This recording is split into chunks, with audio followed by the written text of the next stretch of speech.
அஸ்ஸலாமு அலைக்கும் வரஹ்மத்துல்லாஹி வபரகாத்து. சமீபத்தில் ஈரானால கைது செய்யப்பட்டிருந்த இந்த மொசாட் உளவாளிகள் 36 பேர். இந்த 36 பேரும் ஈரான்ல உள்ள பல முக்கியமான உலக தகவல்களை கொண்டு எடுத்தன்னு சொல்லி இந்த குற்றச்சாட்டுல தான் இஸ்ரவேலுக்காக வேண்டி கொண்டு வேலை பார்த்தேன்னு சொல்லிய குற்றச்சாட்டுல அடிப்படையில தான் இவங்களில் கைது செய்யப்பட்டு இவர்களுக்குரிய தண்டனையை கொண்டு ஈரானால கொடுக்கப்பட்டிருந்தது. இது இஸ்ரவேல் அமெரிக்காவுக்கு இது ஒரு பாரிய ஒரு பின்னடைவாக கருதப்படுகிறது. ஏன்னு சொல்லி கேட்டேன்னு சொல்லி சொன்னாக்கா, அந்த 12 டே போருக்கு முன்னால் இருந்தும் சரி, அதுக்கு பிறகு இருந்தும் சரி, ஈரான்ல சில நிலைகள் மீது பல நேரங்கள்ல தாக்குதல்கள் நடத்தப்பட்டிருந்த அது இவங்களினுடைய கொண்டு மேற்பார்வையில கீழேன்னு சொல்லி ரீதியில தான் இன்றைக்கு ஈரான்ல உள்ள ஊடகங்களாலே கொண்டு சுட்டி காட்டப்பட்டிருக்கிறது. இவங்கள் இஸ்ரவேல் மொசாடுக்கு மட்டுமல்ல அமெரிக்காவுக்கும் கொண்டு மிக நெருக்கமான நெருக்கமாக உள்ளவர்களாகத்தான் இது கருதப்படுகிறது.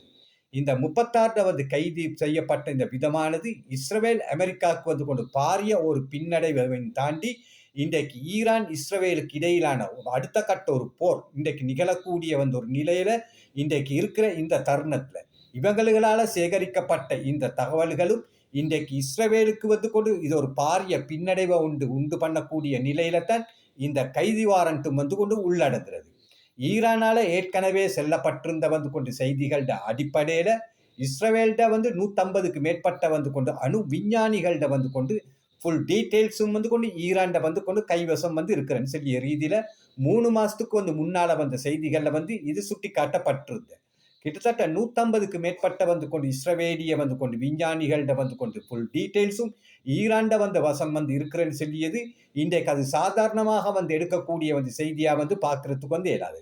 இன்றைக்கு இஸ்ரவேல் எப்படி ஈரான்ல உள்ள விஷயங்களை கொண்டு கண்காணிக்கிறோம், அதே மாதிரி தான் இஸ்ரவேலை கொண்டு சார்ந்து இன்றைக்கு ஈரானால கொண்டு இஸ்ரவேல்ட அனைத்து நிலைகளும் இன்றைக்கு சோதிக்கப்பட்டு கண்காணிக்கப்பட்டிருக்கிறேன்னு சொல்லிய செய்திகள் தான் இதிலிருந்து கொண்டு முக்கியமான கொண்டு கவனத்தை கொண்டு பெற்றிருக்கிறது. IRGC கமாண்டர்ட கொண்டு இன்றைக்கு வந்திருக்கிற நியூஸ் அடிப்படையில அடுத்த போர் இஸ்ரவேல் மற்றும் அமெரிக்கா கொண்டு கூட்டு சேர்ந்த ஒரு தாக்குதல் கொண்டு இன்றைக்கு நடத்துமாயின் ஈரான் மற்றும் ஈரான் சார்புள்ள இயக்கங்களும் ஈரானோட கூட்டு சேர்ந்து இஸ்ரவேலினுடைய நிலைகள் மீது பாரிய ஒரு போர் ஒன்று நடத்தக்கூடிய கொண்டு வாய்ப்புகளும் அதிகமாக கொண்டு இருக்கிறேன்னு சொல்லிய செய்திகளும் இன்றைக்கு ஈரானிலிருந்து மட்டுமல்ல உலகளாவிய ரீதியில வந்த வண்ணம் தான் இருக்கிறது. இந்த நியூஸ் உங்களுக்கு பிடிச்சிருந்தா லைக் பண்ணுங்க, சப்ஸ்கிரைப் பண்ணுங்க. அஸ்ஸலாமு அலைக்கும் வரஹ்மத்துல்லாஹி வபரகாத்துஹு.